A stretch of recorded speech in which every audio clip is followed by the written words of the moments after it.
Welcome to the channel F सता। बच्चों last time हम स्टडी कर रहे थे, हमारे पास कि ओहम्स लॉ क्या, तो हमने ये बताया था कि V is equal to I R. तो यहाँ पे हमने ये देखा था कि V हमारे पास voltage supplied by the battery नहीं होती बच्चों।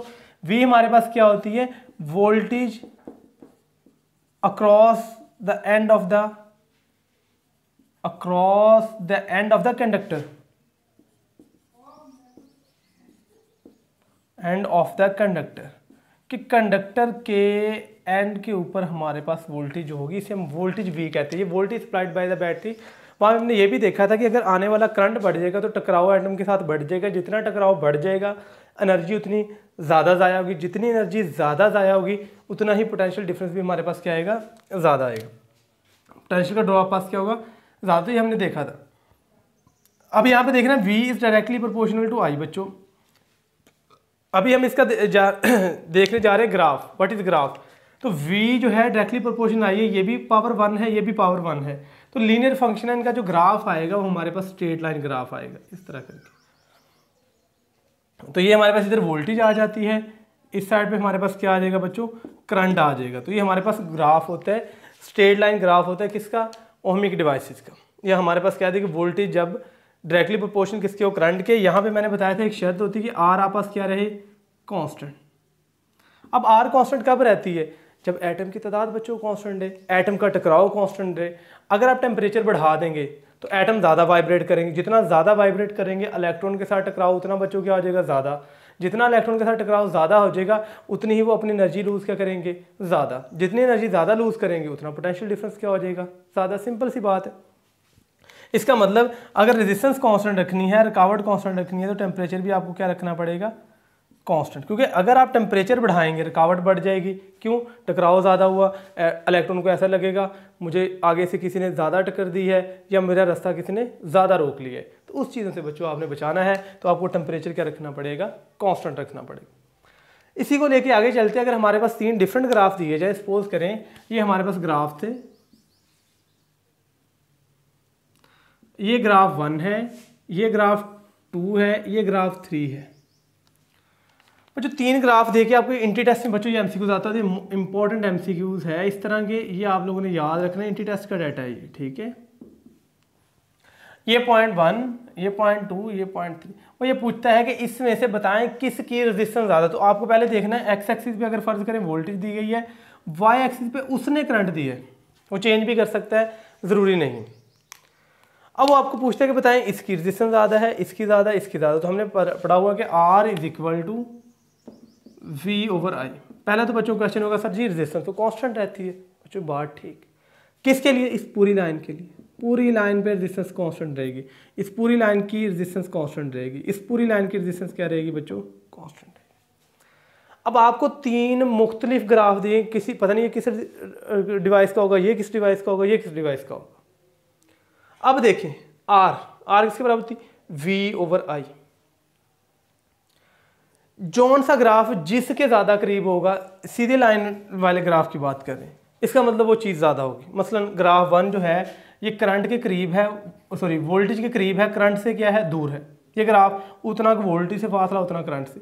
इस ग्राफ की बात करें, करंट के ज़्यादा करीब गौर करें, इसका करंट की लाइन से फासला कम है, वोल्टेज से फासला ज़्यादा है, इससे दूर है, इसके करीब है।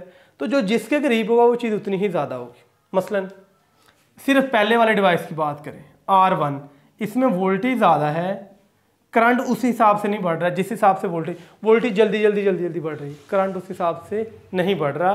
तो इसमें वोल्टेज किसके करीब है, रेजिस्टेंस वोल्टेज के। तो जिसके करीब होगा वो चीज़ ज़्यादा होगी, मतलब रेजिस्टेंस इसमें ज़्यादा आ जाएगी। R2, इस तरह R2 की भी आएगी वैल्यू, इस तरह R1 आएगी, R2 आएगी और R3 आएगी। हमें ये बताना है कि R1 ज़्यादा है, आया R2 ज़्यादा है, या आया R3 ज़्यादा है। अब देखें R1 किसके करीब है, वोल्टेज के। तो ये वोल्टेज ज़्यादा चेंज हो रही है, करंट उस हिसाब से चेंज नहीं हो रहा, तो रेजिस्टेंस की वैल्यू क्या होगी, ज़्यादा। इसमें तकरीबन वोल्टेज भी उसी तरह ही करंट भी। इसमें वोल्टेज कम बढ़ रही है लेकिन करंट ज़्यादा बढ़ रहा है, तो ये कम, ये ज़्यादा। तो इसका आंसर भी क्या आएगा बच्चों, फिर कम आएगा। इसमें R1 की बारी जब देखा गया तो V1 ओवर I1, तो ये ज़्यादा ये कम, तो इसका आंसर भी क्या आएगा बच्चों, ज़्यादा। इसमें दोनों तकरीबन बराबर बराबर। इसमें हुआ क्या है, करंट ज़्यादा वोल्टेज, अब गौर करें करंट जल्दी जल्दी इस वाली लाइन के करीब, लेकिन इसके करीब नहीं जा रहा। तो हमारे पास ये इसमें जो करंट है वो स्पीड से बढ़ रहा है, लेकिन वोल्टेज उस स्पीड से नहीं बढ़ रही, तो इसमें चेंज जो है वो करंट में ज़्यादा आएगा, वोल्टेज में ज़्यादा नहीं आएगा। इसी तरह हमारे पास R1, R2 और R3, तो जो जिसके करीब होगा वो चीज़ ज़्यादा। मसलन अगर सिर्फ हम इस ग्राफ को देखें, R1 वोल्टेज ज़्यादा, इसकी रेजिस्टेंस क्या होगी, R1 ज़्यादा, R2 से ज़्यादा होगी, और R3 की रेजिस्टेंस जो वो सबसे कम होगी। तो इस केस में R1 will be greater than R2 will be greater than R3। क्यों, देखें वोल्टेज बहुत जल्दी चेंज हो रही है, करंट उतनी जल्दी चेंज नहीं, तो R की वैल्यू ज़्यादा है, इसमें वोल्टेज भी उतनी, करंट भी उतना तकरीबन। इसमें वोल्टेज कम है, करंट ज़्यादा है, तो इसमें बटे वाली चीज़ क्या होगी, ज़्यादा, ऊपर वाली कम चेंज हो रही है, तो ये रेजिस्टेंस क्या आ जाएगी बच्चों, इस केस में आपके पास सबसे कम हो जाएगी। तो ये हमारे पास 3 ग्राफ आ जाते हैं। पहला हमारे पास कौन सा आता है, R1, R2 और R3 का। तो आपने इस तरह गैस करना होता है। हाँ, वो वैल्यू चेंज भी कर सकता है, यहाँ पे करंट ले ले, यहाँ पे वोल्टेज ले ले, तो ये सारा सिनेरियो उलट जाएगा, ये ऑर्डर भी आपस चेंज हो जाएगा। तो ये बच्चों हमारे पास था ओहम्स लॉ। तो लास्ट टाइम हमारे पास वो कुछ जो थी प्रॉब्लम आ गई थी, जिस वजह से हमें वीडियो कट करनी पड़ी। तो अभी हम इसी से आगे स्टार्ट करते हैं कि हमारे पास what is different between ohmic and non ohmic. Ohm law के लिए ये है रेजिस्टेंस कांस्टेंट है, रेजिस्टेंस के लिए है टेम्परेचर कांस्टेंट है, लेंथ कांस्टेंट है, एरिया कांस्टेंट है। तो फिजिकल स्टेट उसके पास चेंज नहीं होनी चाहिए, यानी प्रेशर और टेम्परेचर वगैरह हमारे पास चेंज ना हो।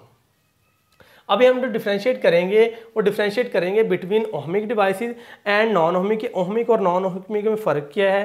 फिर हम ये देखेंगे कि हमारे पास असल में यहाँ पे कौन से डिवाइसेस ऐसे हैं जो ओहम लॉ को ओबे करते हैं और कौन से ऐसे हैं जो ओहम लॉ को ओबे नहीं करते। तो ये चीज़ें हम स्टडी करेंगे कि इन दोनों में डिफरेंस क्या क्या हमारे पास आ रहा है। चलिए, तो ये हम स्टडी करने जा रहे हैं कि हमारे पास ओहमिक डिवाइसेस और नॉन ओहमिक, और बाद में हम इनके एग्जाम्पल्स को स्टडी करेंगे। सॉरी, ये हम लिखेंगे यहाँ पे ओहमिक डिवाइसेस और हम यहाँ पे दूसरी एग्जांपल देंगे नॉन ओहमिक डिवाइसेस। ठीक है बच्चों, तो ये पे एक तो ओहमिक हो गया है, दूसरा हमारे पास आ जाएगा नॉन ओहमिक डिवाइसेस।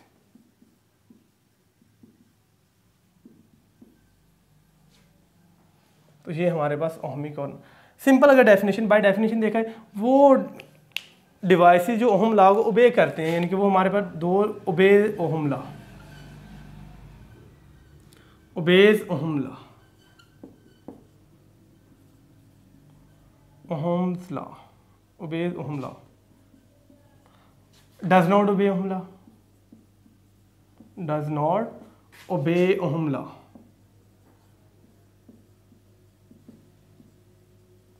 बच्चों ये सिर्फ लफ्जी डेफिनेशन है कि ओहमिक ओहम लॉ को बे करेंगे, नॉन ओहमिक ओहम लॉ को बे नहीं। ये असल क्या चीज़ है, ओहम लॉ क्या कहता है, कहता है वी डायरेक्टली प्रोपोर्शनल आई है कब, जब टेम्परेचर कांस्टेंट हो, यानी यहाँ पे रेजिस्टेंस कांस्टेंट है। तो आपने कहना था डिवाइसेस, इसकी प्रॉपर डेफिनेशन लिखे, फिर मैं आपको समझाता the devices in which the potential difference, the potential difference across the ends of the conductor, across the ends of the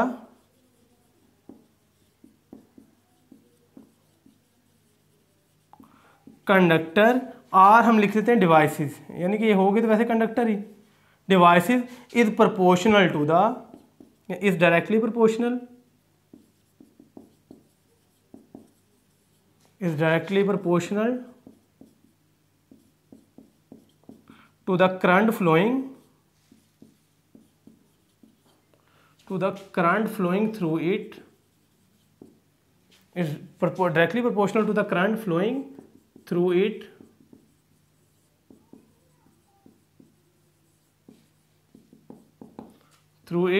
and the resistance of the material does not change with the passage of the time,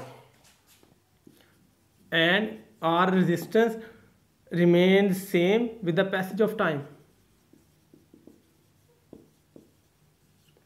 with the passage of the time, with the passage of the time। बच्चों ये ohmic devices हैं, यानी कि ऐसे devices जिसमें potential difference जो है वो डायरेक्टली प्रोपोर्शनल किसके है, करंट के, और जिसमें रेजिस्टेंस जो है वो with the passage of the time यानी वक्त गुजरने के साथ साथ वो चेंज नहीं होती। इन डिवाइसेस को असल में हम ओहमिक डिवाइसेस कहते हैं। नॉन ओहमिक आगे डज नॉट ओबे, और इसमें वोल्टेज और करंट डायरेक्टली प्रोपोर्शनल नहीं होंगे। तो आपने यहाँ पे लाइन ऐड कर लेनी है कि across the ends of the conductor is not directly proportional. तो बाकी ये सारी की सारी डेफिनेशन यही है, इज नॉट डायरेक्टली, आगे सारी की सारी वही चीज़ें ऐड कर देनी। ये जो यहाँ पे मैं हाईलाइट कर रहा हूँ, यहाँ पे आपने लफ्ज़ एक नॉट का इजाफा कर, और आपने कहना है resistance changes with the passage of the time. यहाँ पे रेजिस्टेंस क्या थी, R changes with the passage of the time.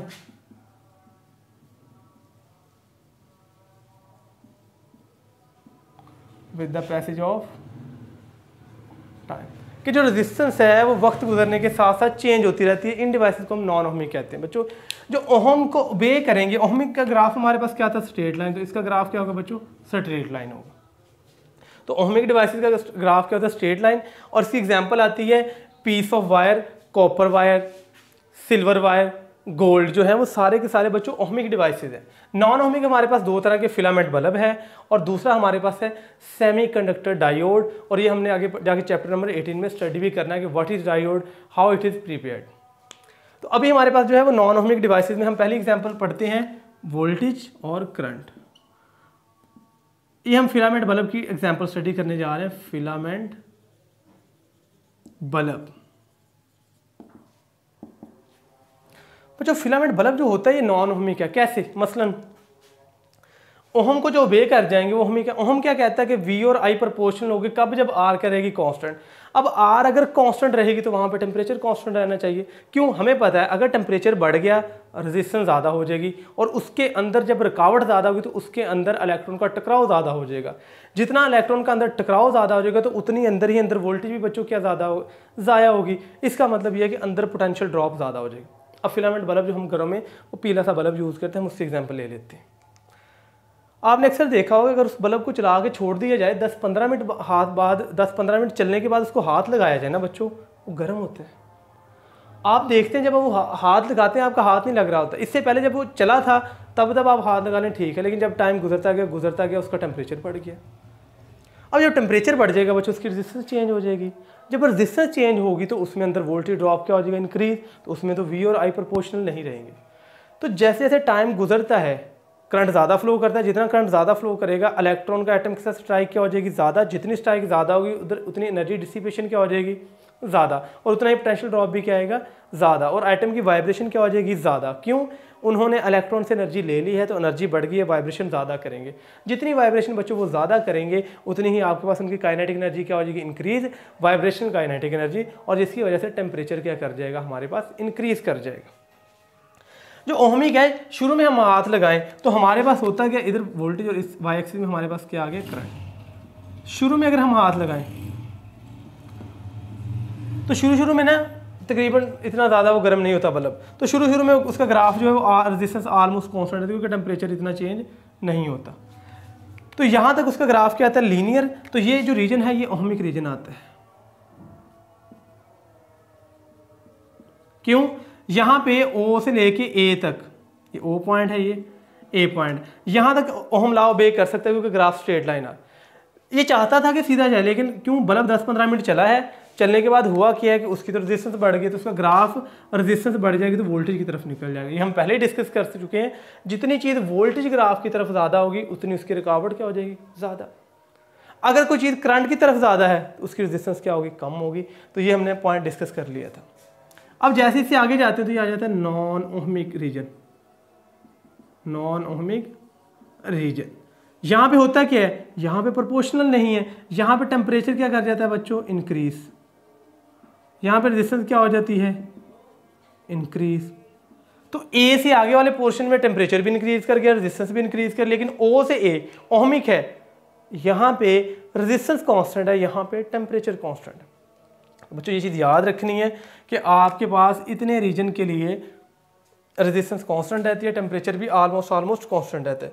तो आपको ये क्वेश्चन भी आ सकता है, why filament bulb is a non ohmic. तो आपने कहना है as current flow through it electron strike with the atom and the energy of the electron is transfer to the atom, therefore the energy of the atom increases, due to which the vibration of the atom increases and therefore the temperature increases. Therefore resistance increases because strikeness of the atom with the electron increases. तो जितनी electron की strike ज़्यादा हो जाएगी atom के साथ उतनी आपके पास रेजिस्टेंस बच्चों क्या हो जाएगी, ज़्यादा। तो ये नॉन ओहमिक है। हम ये देखेंगे, अच्छा ये तो ओहमिक है जी, ये नॉन ओहमिक है। अब बताएं कि ये ओवरऑल ओहमिक होगा? ये बच्चों देखना, बच्चों एक चीज़ याद रखें, सारी उम्र कोई बंदा अच्छे काम करता रहे ना, एंड पे जाकर कोई बुरा काम कर ले, हम कहें भाई ये बंदा ही फारग है, कहते हैं कि नहीं कहते? बिल्कुल यही हिसाब यहाँ पे शुरू में फॉलो कर रहे हैं भाई। एंड पे क्या, आप चाहे एंड वाले साल में, अपनी उम्र के एंड वाले दिन में कोई गलत काम कर लें, आप गलत हो गए, ठीक है ना? तो इसी तरह ही ये पहले फॉलो करेगा, आगे जाके फॉलो नहीं करेगा, तो हमें क्या भाई, हमने तो ओवरऑल को देखना है ना। अगर ओवरऑल स्ट्रेट चला तो भाई कि ठीक है, नहीं चला तो भाई हमारी तरफ से वो फारग है बंदा। तो बिल्कुल यही बात यहाँ पे है। आपने कहना है कि ये ओवरऑल तो ग्राफ शुरू में स्ट्रेट था, उसके बाद क्या हो गया, नॉन ओहमिक। तो ये ओवरऑल नॉन ओहमिक ग्राफ है, ये आपके पास डिवाइस भी नॉन ओहमिक डिवाइस होगा, ठीक है कि नहीं? फिलामेंट बल्ब है। इसके अलावा बच्चों एक और आता है हमारे पास, ये जो ग्राफ है ये सेमीकंडक्टर डायोड का ग्राफ है। अभी हम ये सिर्फ आपने ग्राफ के लिहाज से देख लें, ये आगे चैप्टर नंबर 18 में स्टडी करेंगे। ये इसका फॉरवर्ड रीजन है, ये रिवर्स रीजन है, ठीक है, यानी फॉरवर्ड बाइसिंग, सॉरी ये रिवर्स बाइसिंग। तो ये ग्राफ हम आगे स्टडी करेंगे। ये भी नॉन ओहमिक डिवाइस है, क्योंकि यहाँ पे भी ग्राफ स्ट्रेट नहीं आ रहा। तो ये है सेमीकंडक्टर डायोड का ग्राफ, सेमीकंडक्टर डायोड। तो ये बच्चों याद रखने हैं। डिवाइस हमारे पास दो तरह की, ओहमिक डिवाइस हैं, दूसरे नॉन ओहमिक है। ओहमिक जो ओहम लॉ को ओबे करेंगे, नॉन ओहमिक वो है जो ओहम लॉ को ओबे नहीं करते। और ये चीज़ याद रखनी है आप लोगों ने कि ओहमिक डिवाइसेस की ये डेफिनेशन लिखी थी, ओबेज ओहम लॉ। आपने कहा था devices in which the potential difference cross the ends of the conductor is directly proportional to the current flowing through it. और यहाँ पे V जो है not the voltage supplied by the battery है, voltage across the end of the conductor है, या आप ये कहते हैं जितनी वोल्टेज अंदर उसने ज़ाया कर दी है, ये वो वाली वोल्टेज है बच्चों। तो ये चीज़ें आप लोगों ने ध्यान से करनी है। तो ये हमारे पास टॉपिक आज का कंप्लीट हो गया। तो यहाँ तक ये कंप्लीट ओहम लॉ का हमारे पास टॉपिक हो। तो इंशाल्लाह हम नेक्स्ट जो है वो रेजिस्टेंस के कम्बिनेशन स्टडी करेंगे। तब तक के लिए बच्चों अल्लाह हाफिज़। अगर इसमें से कोई आपका क्वेश्चन है जो आपको चीज़ समझ नहीं लगी, या समझते हैं कि यहाँ से ये कोई पॉइंट आप समझ नहीं आ रहा अभी, तो आप वो कमेंट कर सकते हैं, इंशाल्लाह आपको उसका आंसर प्रोवाइड कर दिया जाएगा। तब तक के लिए बच्चों अल्लाह हाफिज़।